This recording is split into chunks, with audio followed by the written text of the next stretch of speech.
Many have died, thousands of properties and other valuables destroyed, and thousands others displaced because it rained hard, and the capital and other cities got flooded that badly.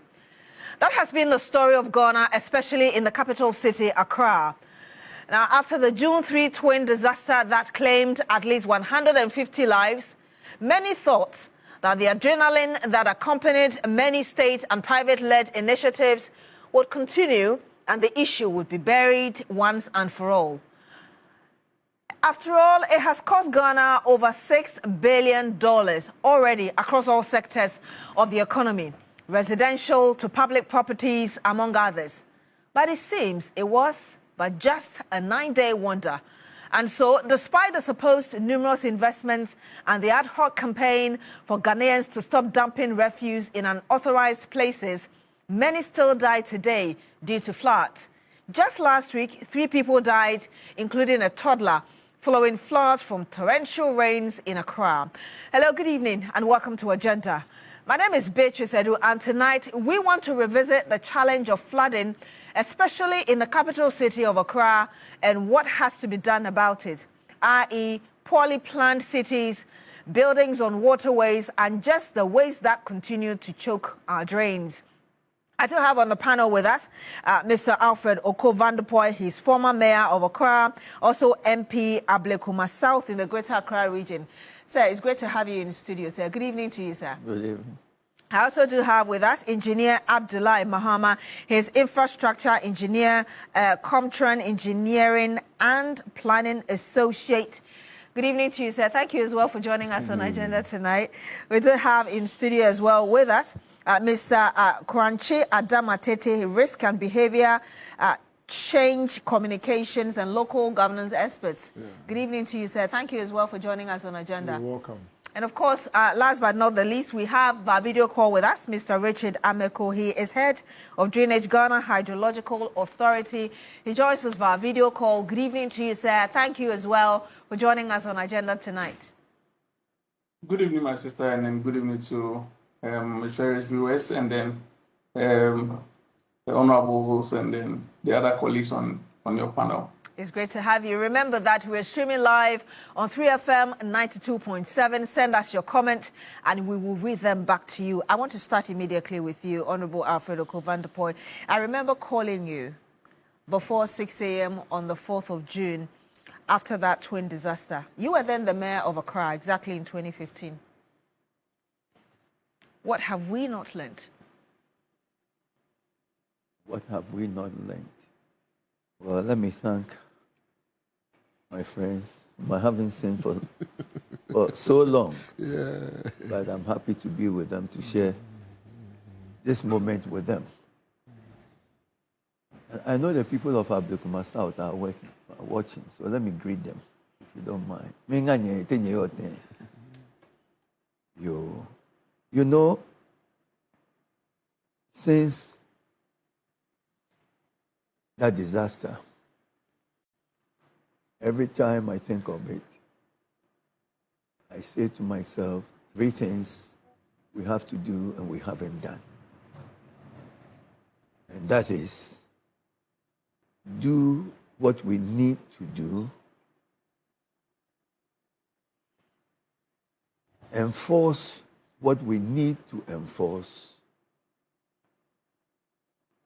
and find the money to maintain what we need to do. These are the 3 things that I think is eluding us. As a country, or if you look into Accra, the capital city, look at the infrastructure that has been in place before I was born. Those same infrastructure exist today. go to our communities. Despite the fact that we have constructed some new infrastructure, but the old infrastructure still exists. And anytime over the years, the drains are getting smaller. Go to our communities and you will see what I'm telling you. They are getting smaller every day. Go to the CBD, Accra. Go to Mokola. In fact, in some cases, they have even covered out. They don't exist. They are there, but covered. Number two, nature set us up as a coastal area, had put in place a way so when it rains, our drainage will get into the ocean. We have the Kweshi, we have the Koli, we have the Chemwena. These are the three major drainage paths into the ocean. Today, go and see if they exist. The Kweshi is completely gone. Okay? The Koli Lagoon, which is an embodiment of the Odo coming in. Today, go and see. It's an island. So the point you're making is that things have gotten worse. Every day is getting worse. Fortunately, you were made the mayor of Accra by the late Professor Mills, President Mills, in 2009. Yes. You were retained by current President John Mahama. Would you say that during those 2 terms, should I put it, you did what you were supposed to do? Because I remember after the flood, you had an interview with the BBC where you said that you owed no apologies because, per your estimation, you had done what you were supposed to do. You confidently believe that you did what you were supposed to do during your period. Yes, because when I came into office, I looked at what 3 mayors after me have done. They had put plans, they have put programs, suggestions that have been made by consultants. They put it all together. So when it rained, I went to Professor Mills, joined me at Circle and asked me, Oko, what do we need to do about this? And I said, I have a plan. So I took the plan to him and I said, we need to reconstruct our drains. I said, we need to reconstruct our storm drains, local drains. And if you could be wrapping up for me so I can get the preliminary thoughts of the other panel members as well. So what am I supposed to do? I'm a leader of the city. I have to provide a plan of action. And you did? I did. We took it all the way to Parliament. It was passed. And but as a nation, we walked away from it because we didn't have the money. And very briefly, before I go to the rest of the panel, I remember that during those times, one of the main emphasis you kept, or one of the main things you kept saying was that we needed to ensure that the Odo was free because the pollution of the Odo was contributing to how much floods we saw in the capital city. Yes. And yet there was a major failure on the part of the government to relocate the residents around that place that could ensure that we stopped the pollution. Just very briefly before I go to the other panel. So I gave you 3 elements. I said, if we don't have the will to do what we need to do, political intervention, so makeshifts will never get us where we need to do. Let me come to you, Engineer Mahama. Accra is obviously not new to flooding, and I just talked about the fact that just last week we had 3 people dying, unfortunately including a child. Aside from indiscriminate dumping of refuse, which we've even seen in the committee's report, the committee that investigated the G3, also the city collecting just about 30% of its waste that is produced and building on waterways, poor planning, among others. Why have we failed to deal with the problems or give answers to the problems that we already know exist? Well, I'll say in addition to what the former mayor has said. My other colleagues, Honorable Oku, and then my other partner, and the one on the Zoom. I should be saying that I'm just becoming overwhelmed with these discussions over and over again. Honorable stated one thing that, in fact, when they were young, they used to have three basins. Unfortunately for Honorable, it is not stopping. And I'm sure that as we dig deep, we will just be discussing one of the activities that is happening right now at Abokubi Enclave. Now, you see, the Odo, as you see in Accra, has about 12 basins. If these basins are functioning, there will not be any problem at the Odo. Unfortunately for all of us, as we speak, one of the biggest basins in Ghana, let me say Accra, which is just underneath Abokubi, is being filled as we speak. And when that is filled, it means that hitherto we would have collected about 1 million or 10 million liters of water. But because we have filled the basin to the brim, all those waters will be running like a flash flood. And so many years ago, when it rains up the mountain, where we need water to travel within 12 hours to get to Accra, now we are having water traveling to Accra in 1 hour. So, Honorable and the other bigwigs who matter when it comes to decision making will show an example, and I'm sure TV3 is one of the biggest stations we have in the country. And we'll leave a record today, we'll leave some information for them today, that I wish that once Honorable is aware, and then the Minister of Greater Accra is actively doing something today. The Ramsey site is one of the biggest receptor of all the water bodies which are supposed to inundate Accra. Yes. Now, there's one challenging thing. The sea is rising by the day. Every year, about a 2 millimeters level of the sea is rising. Global warming. So what it means is that if the water from the Odo, even if the Odo is dredged, it's supposed to empty the volume of water into the sea. Because the sea is rising, the retention period becomes much longer. Yeah. And so if we do not tackle all the receptors that we have along the Odo, especially Abokubi Enclave, you see, when that one is filled, which is happening now, that Abokubi area is about 1 kilometer away from the assembly and 1 kilometer away from the police station. Now, the river that, when I was actually undertaking a construction for Accra Lions Abokubi Sports Complex in 2019, I used to have difficulty even traversing that small area because of the water. Now, you even go past that place without even noticing that you're going past the basin.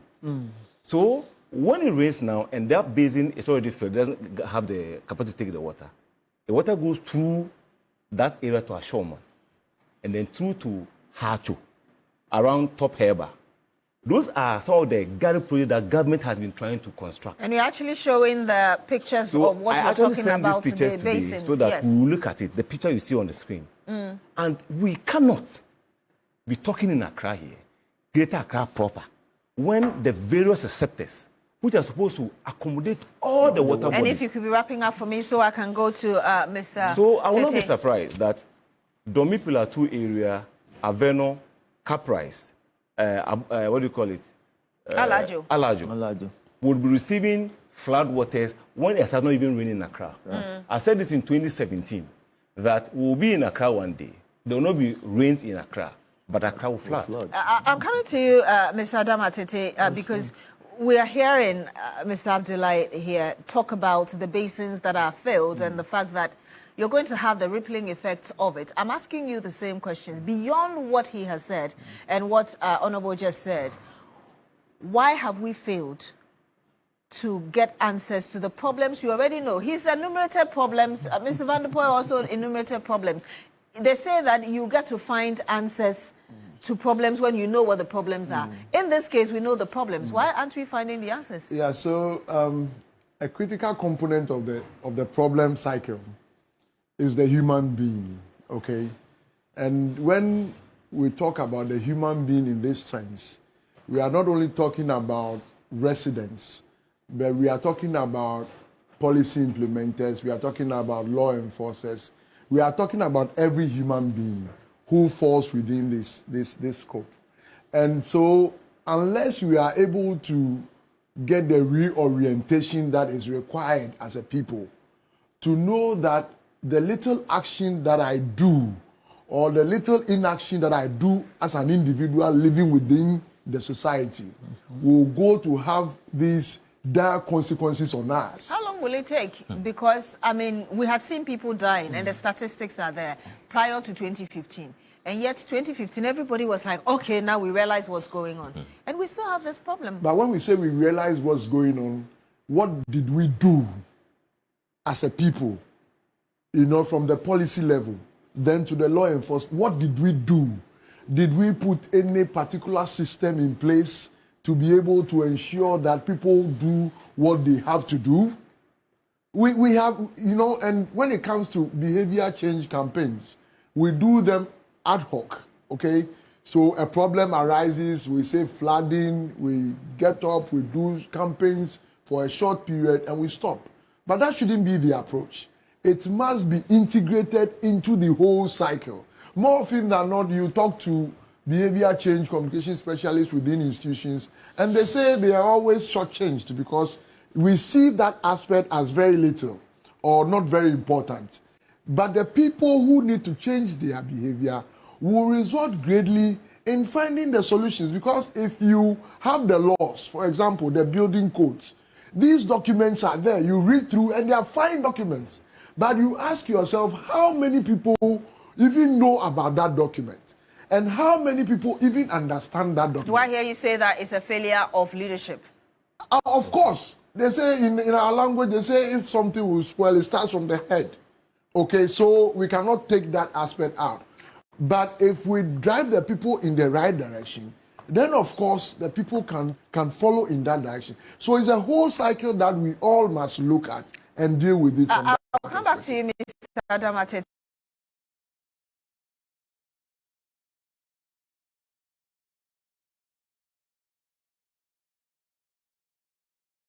I want to get the first thoughts of Engineer Ameko, who is the head of drainage at the Ghana Hydrological Authority. I know that you worked closely with the committee, the 7-member committee set up by the president to look at, flooding, anti-flooding committee set up, headed by Deputy Chief of Staff, and other areas that you've been involved in as well. What have you got to add to what has been said so far?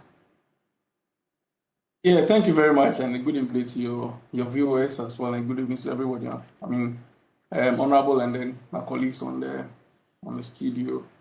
Yes, having heard all, I mean, they've all said, I mean, exactly what is happening on the ground. Yes, I think it all boils down to a lack of enforcing the law.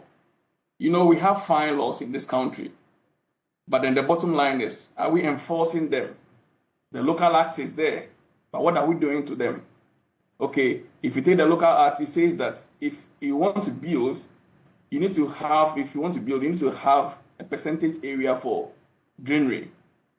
Are the local authorities ensuring to that? That's the question we need to ask.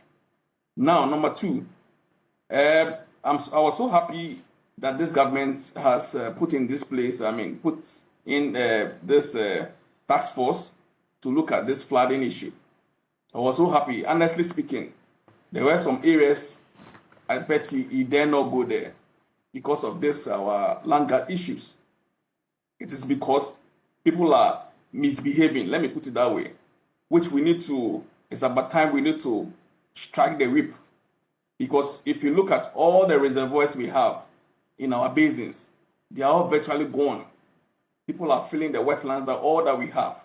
Where when it rains heavily, water should be able to sit for some time, accommodate it for some time before releasing or discharging gradually into the streams.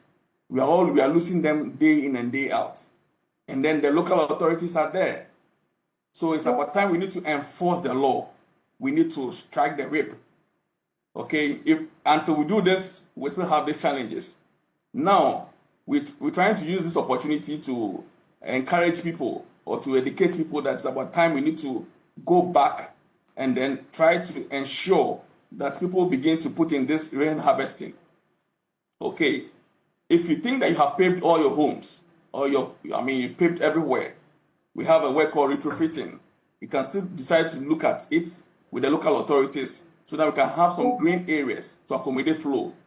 Because what is happening now, if we don't get up, or if we don't set up, or the authorities, go on the ground to ensure that people adhere to the regulations that we have, or the laws that we have, we'll still be having these challenges.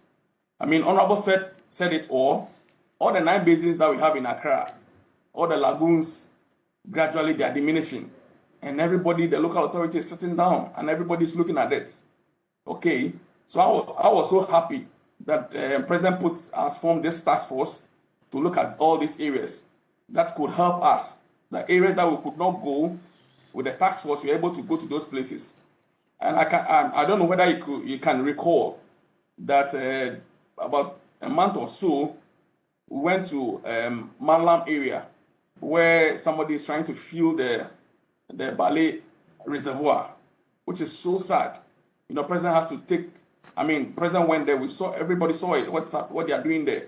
They are reducing the capacity of the basin, and which could accommodate a lot of flow from upstream. So it's something that it's about time we need to set up and begin to strike the whip. So this is the little I can add to what we are discussing. And talking about striking the whip, we'll be going into the Criminal Offences Act that really spells out what must be done when somebody pollutes the environment. But do stay with us. We'll go into that and bring you some recommendations as well. This is still Agenda on TV3. My name is Beatrice. Don't go away.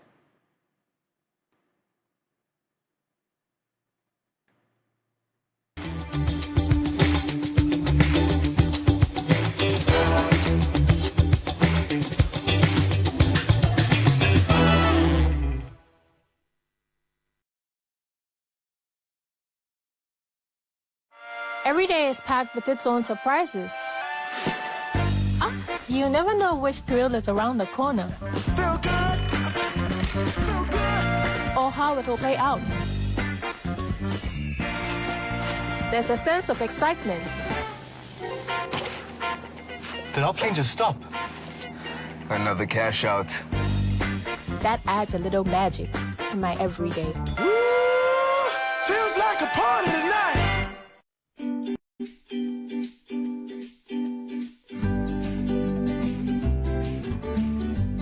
Every morning, I wake up to this miracle sleeping soundly. But mornings weren't always this peaceful. I remember the sleepless nights, leaks that woke us both up, damp clothes and tears. And all I wanted was for my baby to be dry and comfortable. Then I discovered Flora Kids baby diaper. Its maximum absorption keeps my little one dry all night, giving us peaceful, restful sleep. And the stretchy side tapes, they make sure it's comfy even when she's on the move. Thanks to Flora Kids baby diaper, our nights are calm and our mornings are full of giggles. For bulk purchases, call Delta Paper Mail on 0243 033 033.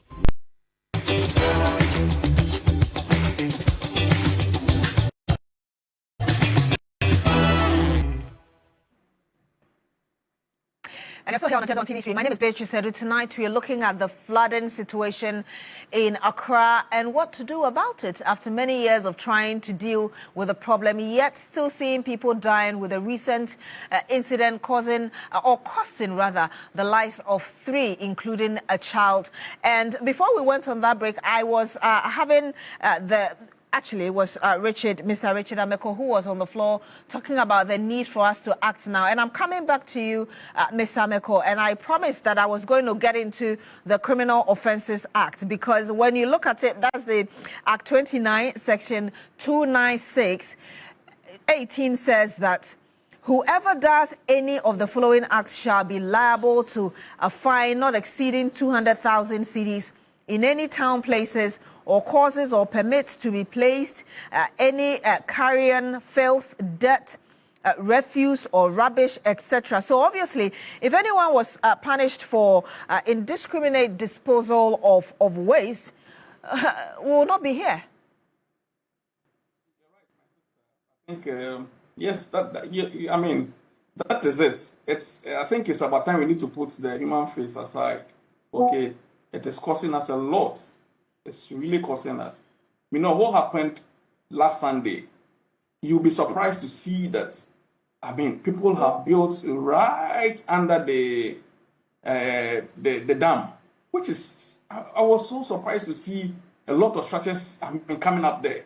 So let's assume that the dam breaches. I'm telling you, thousands of people will die. Why must the local authorities allow people to build there? That is, I mean, you can't even understand. And then I ask myself that you, the human being, been developing there. I mean, why must you even go and build there for the first place? It's a huge thing that we are, I mean, it's about time we need to sit up. Because, I mean, we can't continue to be going through this, I mean, every year. Okay? If you go to places like, how do you call it? This Wager area, the same problem. If you go to the estuary, Kokrobite area, people are building at the estuary. Seriously. And it's a big challenge. It's a big challenge. So when there's a spillage from the Wager Dam, just imagine the number of people who are going to be in this flooding issue. They will all be submerged. And the local authorities are there. What are we doing to ourselves? Okay. If you go to the Adenta area, Adenta used to have nice micro detention ponds. Very beautiful ones. They are no more. Okay? Now, as an engineer, if you want to re-engineer all these drainage structures, you are compelled to introduce withholding tanks. And this all comes by space, availability of space. Okay? And people are built in all these areas. Meanwhile, God in his own wisdom has given us these natural areas that we can accommodate flow. And we sit down for us to be losing them. So if you look at the Gary project that we're currently doing now, I mean, getting places to site detention ponds, it's a big challenge now. Okay? You have to go and acquire those areas. And where is the resources? You get me? Meanwhile, God has given us natural areas that will allow all this. I mean, when the system overwhelms or the drainage structures, okay, it rains heavily and it beyonds everybody's imagination. That's how God has made it in the course of every river. I want to come to you, Mr. Mahama, because Engineer Meko talked about acting and ensuring that people pay for what they do. At the stage, I heard you talking about the Odo basins that are all full. Yeah. You talked about the Abokobi one that is also full, and now you're going to have flash waters. At this stage, which individual are you going to hold responsible for what has happened so far? How do we move from here? Well, the map for the retention ponds in Accra is supposed to be known by my good colleague, Richard. They should have the map at their office. In fact, they used to be the irrigation, the irrigation service assembly, and then they became an authority about 2022 or something like that.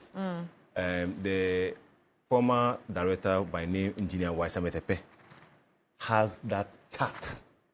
And I'm sure he coming from that institution, he wouldn't have taken all the chart home. If you call Waisametepe today, he give you all the chart. So I would wish Mr. Ameko should be able to tell us who should be punished they should at be this able moment. to have that map to be able to identify all the 12 or 18 retention areas that we have in Accra. If we have sold those lands, I believe that government have to quantify the cost of disaster that happens every year when the rains come, as against going to assess those structures sitting on those natural habitats. So the people who are having their structures on those areas should be punished. And you're also saying that those who sold the land should also be held accountable. So there are about three folds. The assembly, first and foremost, do what we call zoning status. So if those areas were zoned for non-residential facilities, and we have them, you'll be surprised to know that some warehouses are still in Ghana here, in most of the identified or question mark areas, and they don't have permit.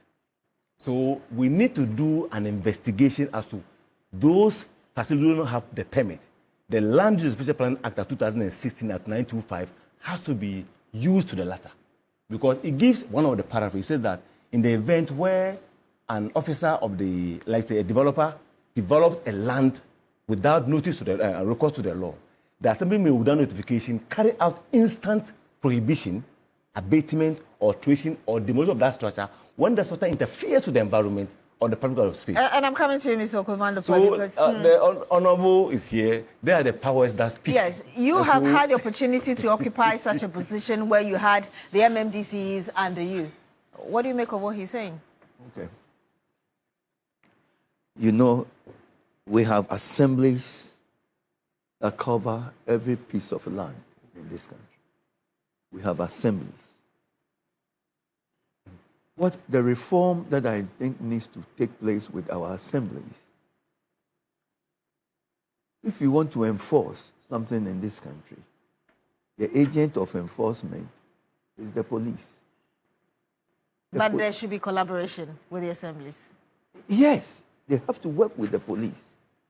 But we have city guards in the assembly. We don't have police. We only call in the police when we think we need them. You see? And do you know how much it costs for assemblies to call police? To take on police to go and enforce. And then when the police enforce, they are gone. So in practice, we need to change that. Okay? AMA, TMA, and all, they should have police units, not city guards. So the point you're making is? The point I'm making is that the time has come for us seriously to enjoin the police with the assemblies, not only when they are needed. Was that done when you were mayor? No. Why? We will call in the police when we think we need them.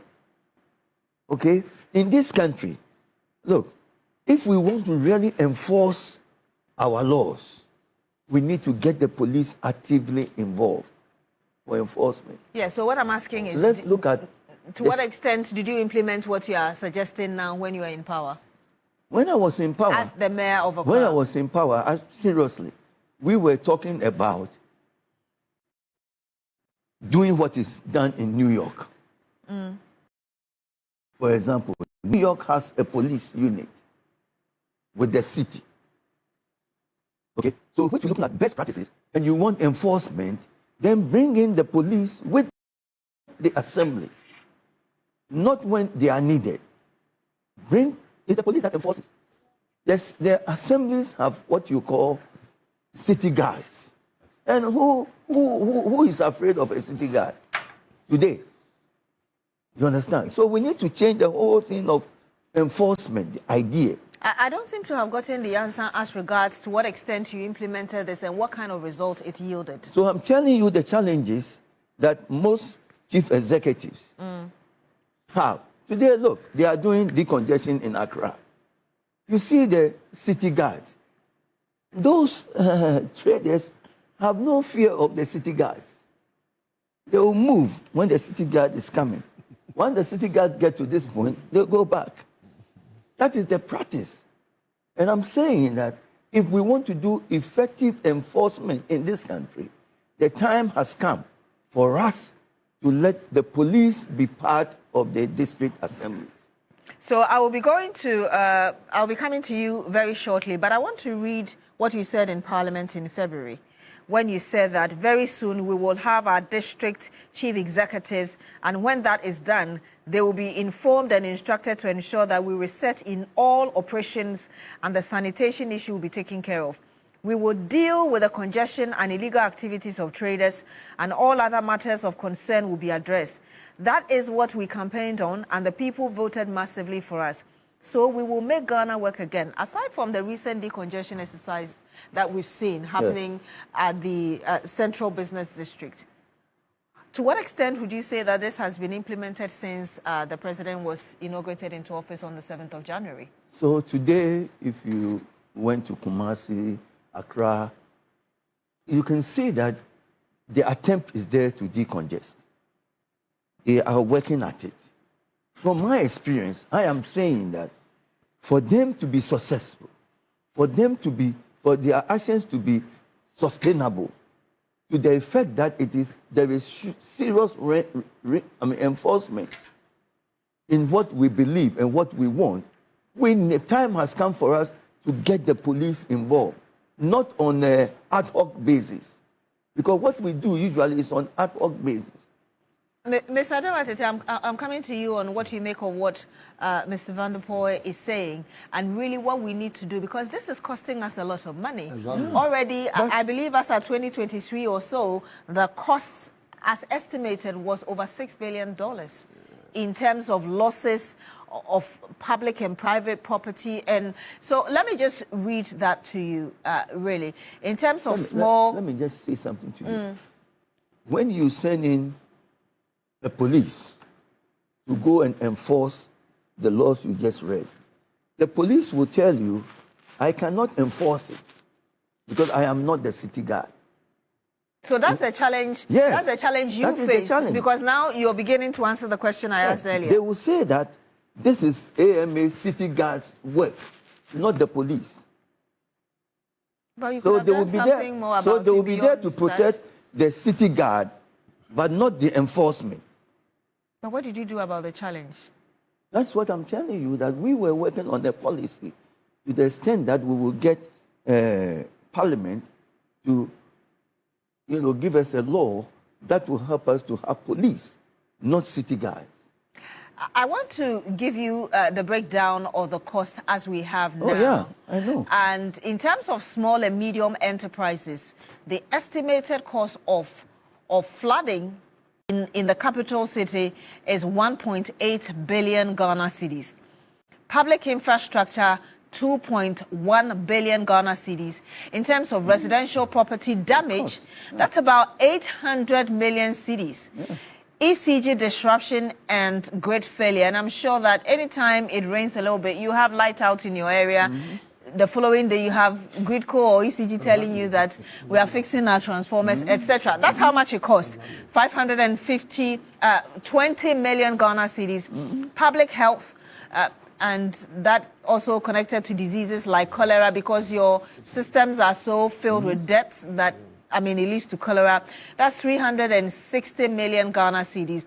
And in terms of emergency relief, NADMO coming in, even with the recent one, that has cost us about 720 million cedis. So the total, as I said, is a little or over $6 billion, as I said earlier. So that's why I came to you, sir, about really what we need to do moving forward, because it keeps costing us. Yeah. And there's actually a research that proves that by 2030, if we don't fix this, it's going to even get worse. Nice. Yeah. So we have to be very definite about what we're going to do. And this goes into the aspects of the law enforcement that we've been talking about. So at the assembly level, and I rightly agree with Honorable Okovanda to an extent, because the capacities of the assembly in terms of enforcement also require so much expansion. Why do I say this? Because just this morning, when the regional minister was at the Ramsey site in Sakumono, they said they had to be there for up to about 5 hours, waiting for a bulldozer to come on site for them to start working. So the Tema Metropolitan Assembly goes to sites to do demolition exercise, and they don't even have a bulldozer. That is why I'm particularly hopeful that the president's intention to give more resources to the assembly as part of the decentralization system may go to help. Because if the assembly is incapacitated, then they cannot do a lot of the things that they are supposed to do and do it rightly. So the assemblies themselves, because even when it comes to littering, we've been part of projects where you go out to enforce laws on littering, and then you arrest somebody who has even littered. And then even that process of taking the person to court becomes a major challenge that you have no option than to let the person go. So the assemblies themselves must be able to have the capacity to be able to do what they are supposed to do. But is that not the excuse we've always been giving? We always say assemblies are not equipped, all of that. But there are certain things that may not necessarily demand money. They just have to act, and they won't. Like the Criminal Offences Act I talked about. If you see somebody dumping refuse or littering around, you don't need resources to get the person in the right. No, but you see, these are some aspects of the enforcement. But I'm saying that there are certain aspects of the enforcement that the capacity of the assembly has been built. You will be surprised, my sister. You go into some assemblies within certain periods, and even resources to buy basic things are not available. That is why I'm saying that.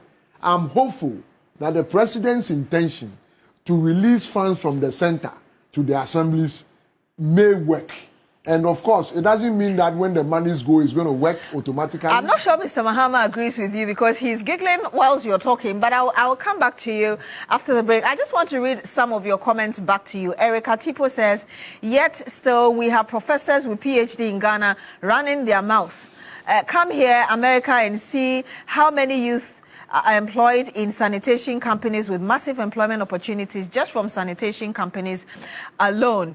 And then he adds that when I was young, my parents used to run every week in a month shouting, town council is coming. And everyone starts cleaning ASAP because you will be summoned to pay fine. I remember that. Today, it's all being trashed. Then he says, long live J.J. Rollins. And then he says, Kwame Ahun says the problem with people doing sanitation jobs in Ghana is much about the payment of good salaries to make it attractive. So you can't compare these two countries. And then there is also our leaders travel every time, and yet they act like they don't know what's going on in developing countries. And I'll just read the last one to you. And then I'll come back to read more of your comments. He said, our social behavior is a cause of disaster, especially flooding. Behavioral change for good is the solution. Law enforcement is part of social behavior. As many rest in peace, the nation through their salaries they receive without doing the work they should do. Okay, coming from wisdom, I hope I got the points you tried to make. When we come back, we'll tell you more about really what needs to be done moving forward. Don't go away.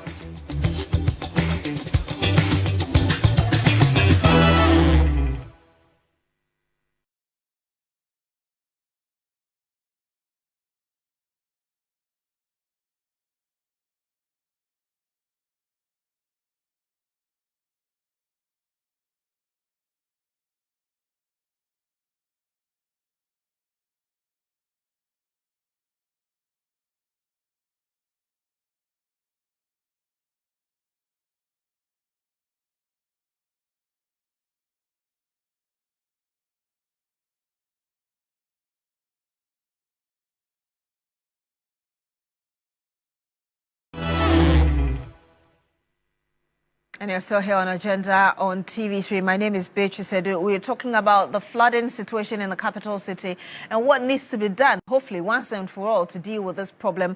I do have on the panel with me Alfred Okovandepoy, his former mayor of Accra and also MP for Ablekuma South in the Greater Accra region. We do have as well Engineer Abdullahi Mahama.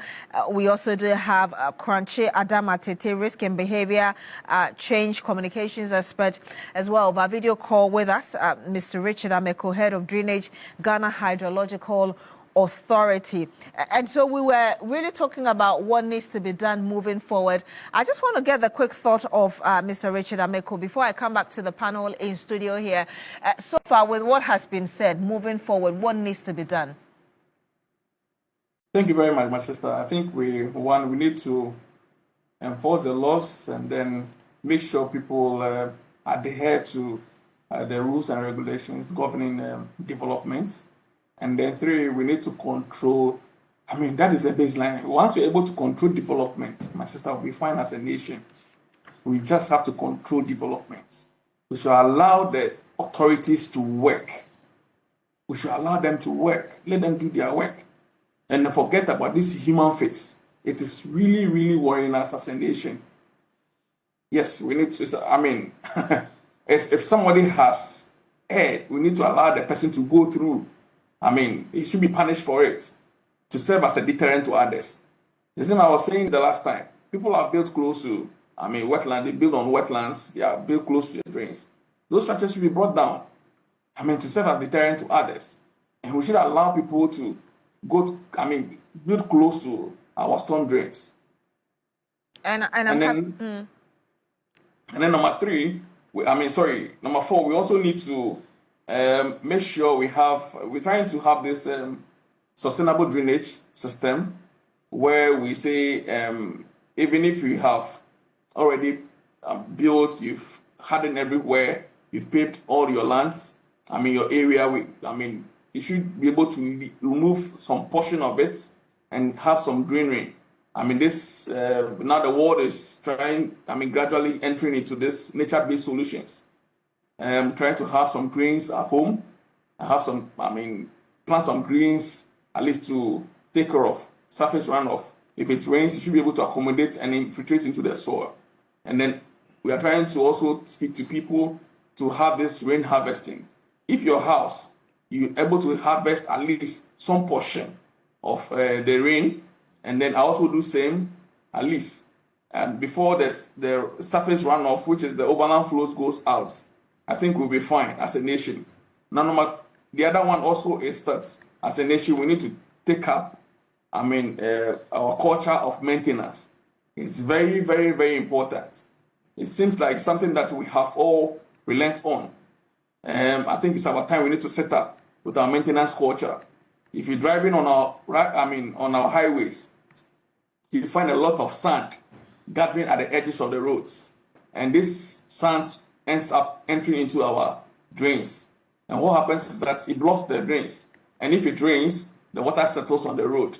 And you know that all our highways that we have, majority of the places, there are these depressions, and water would like to find its own way, the lowest point to settle. So it's about time we need to go back, begin to work on our roadside drains, distort them, and make sure we clean all those ones to accommodate flow. Thank you very much, my sister. I'm coming to you, Mr. Mahama. I know you were reacting to Mr. Meko and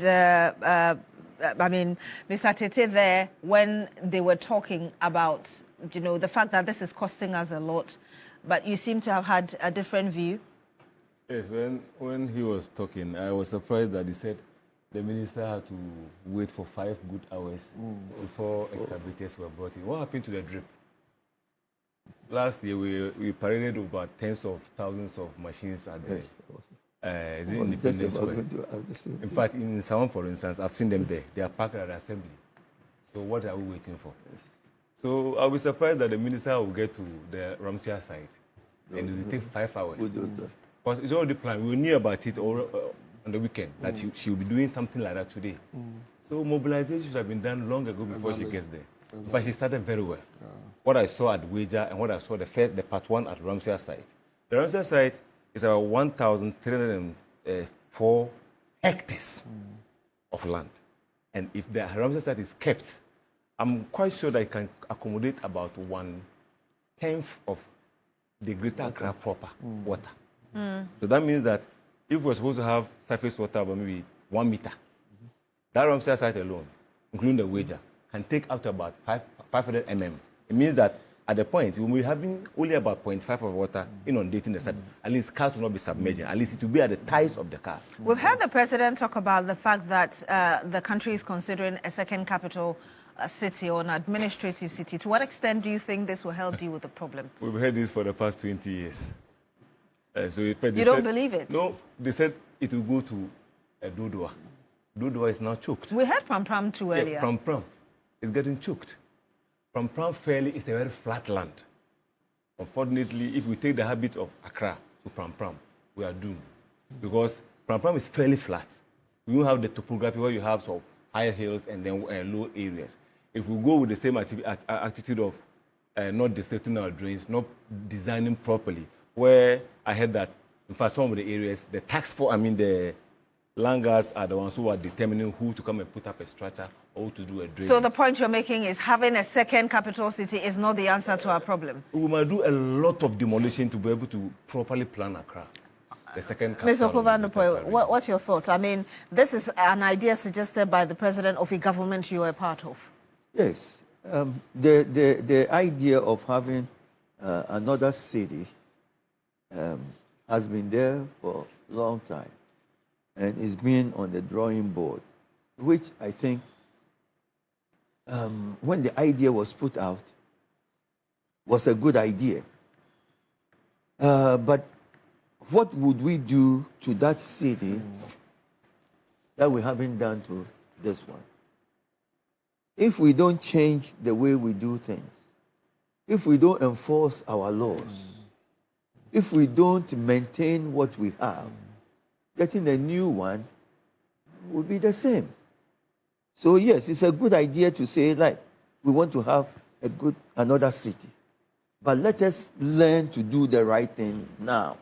Is there anything you can do as a former mayor and also a member of parliament, currently in parliament, to ensure that you help with what we must do? Because the we is like the leadership. You may not be in, quote unquote, a leadership position that points to a particular responsibility, but being in parliament and a former mayor alone, you've got some clout. You know, I'm speaking from practical experience.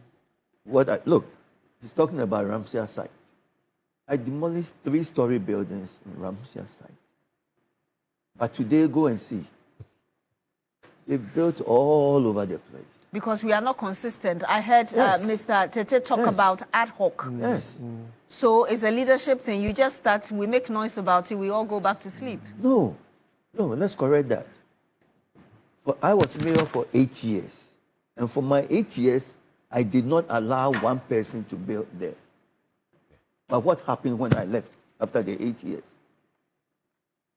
Okay? For 8 years, I never allowed anybody to construct in the Ramsey site. How come you were not able to move the people from what we'd popularly call Sodom and Gomorrah, which was contributing to the Odo, for instance? Sodom and Gomorrah? Yes. I moved the people. I moved them. Completely? I moved them. Yes. Go and check the record. But we still had a problem. I said, what happened after Okud left? I want to get a Those quick are the thought. things, we don't want to talk about. Continuity is very important. What happened after Okud left? Look at each area that we have challenges today. And let's see what Okud did over there. But what happened after Okud left? I want to get a quick thought from Mr. Ameko. I mentioned earlier that you work closely with this 7-member committee, as well as the other bits that are supposed to ensure that we deal with the problem at hand. In like 30 seconds, can you tell us what has been achieved so far and what we need to do in like 30 seconds? Consistency. Consistency. And we put politics in. Yes, sorry. So far we have identified some hot spots that we've seen that people are, doing illegal activities, which the team or our leader has taken it up with the regional minister to take action. And as time goes on, it's a huge task. So we are moving from one end to the other. And then recently you could hear that the regional minister is taking some action at some places. Those are some of the, positive response you are getting. And very soon you will hear that other places also will be affected. They'll also get the response as well. Let me get your final thoughts, Mr. Adama Tete. In 30 seconds. Law enforcement goes hand in hand with knowledge, information. So from the behavior change and communication perspective, I think that we must be consistent with the dissemination of information. People need to understand, because the technocrats are there, they understand the problem, they can envisage the problem. But the people who are supposed to support and do the things do not even understand. They don't understand that when I litter today, it's going to result in flooding tomorrow. When I pave my house today, they don't understand. So the engagement must be persistent. Engagement must be persistent. Mr. Mahama, what drastic steps do we need to take to get the people to understand? The Greater Accra Regional Minister has started. Let's give the president a non-political backing. I'm sure that we'll get somewhere. And then, like my minister, my mayor is here, I want them to go to Abokubi and deal with that issue as part of the challenges. If the minister is listening, she's on a task to actually make sure that she deseals or she removes all structures in 30 seconds. That is one of the major ones that will affect a portion of Greater Accra. About 30% of the Greater Accra proper is because of what is happening around the Abokubi big basin. So, Mr. Minister, if you are listening or if you are watching, that's a request from Engineer Mahama to you. And then we all support the president in what he is doing to help the country. And I'm coming to you, Mr. Van der Poy, because one of the things that came up was that if we go to the new city with the old attitude. We'll have the same problem. If you had a word of advice, for the president, what would you say at this time? In like 30 seconds. Well, I'm happy that the president has put the task force in place. I think the task force might be genuine in their quest, and they must be very practical and enforcement. I think if we put our foot down and know what we know and do what we have to do, we will make changes for the better. Thank you so much. And you just watched right there Alfred Oko Van der Poy. He is former mayor of Accra, also the current member of parliament for Ablekuma South in the Greater Accra region. Thank you, Mr. Van der Poy, for joining us on Agenda. You've also had as well Engineer Abdullahi Mahama, infrastructure engineer, Comtrain Engineering and Planning Associates. Thank you as well for joining us on Agenda. Of course, we've had as well in studio with us Mr. Kranchi Adama Tete, risk and behavior change, communications and local governance expert. Thank you for joining us. Of course, last but not the least, who's been with us by video call as well, we've had Mr. Richard Ameko, head of drainage at the Ghana Hydrological Authority. Thank you so much for joining us. My name is Beatrice. Thank you for joining us on Agenda tonight. Join us again next week. Have a good evening.